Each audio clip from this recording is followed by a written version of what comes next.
Besançon a la chance de posséder 2 bâtiments où se perpétuent le souvenir et la pensée de Pierre-Joseph Proudhon, la bibliothèque municipale et le musée Granvelle. C'est dans la bibliothèque municipale que le jeune Proudhon, collégien puis ouvrier imprimeur, est venu parfaire sa formation par une masse de lecture considérable. Il est guidé dans son travail par le célèbre bibliothécaire Charles Weiss.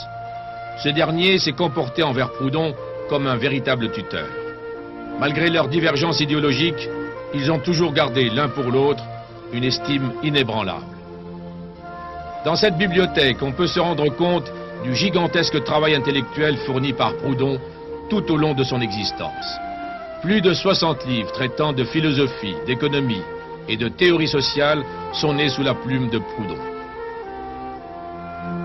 La bibliothèque de Besançon possède aussi de nombreux manuscrits, des inédits, des notes, des carnets, que les chercheurs du monde entier viennent consulter.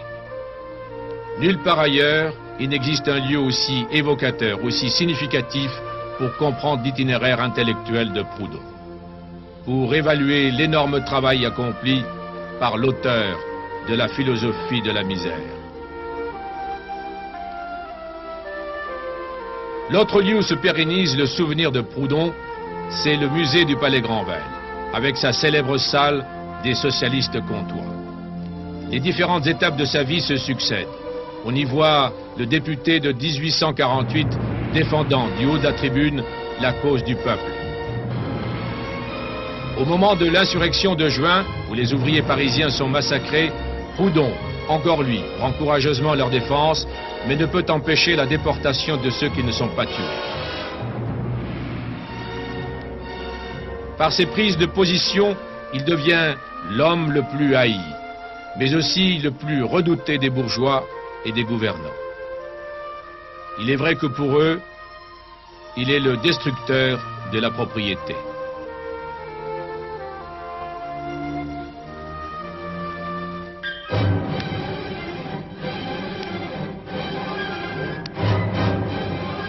Dans ce musée, une lettre manuscrite signée Karl Marx et Engels révèle l'amitié de ces 2 penseurs avant que ne survienne leur brouille définitive avec Proudhon. Proudhon reste pour le peuple ouvrier le théoricien des coopératives de production et de consommation, si nombreuses depuis la fin du 19e dans notre région. Pour l'histoire, il est celui qui a su faire prendre conscience aux travailleurs de leur rôle de producteurs de richesse et de leur dignité.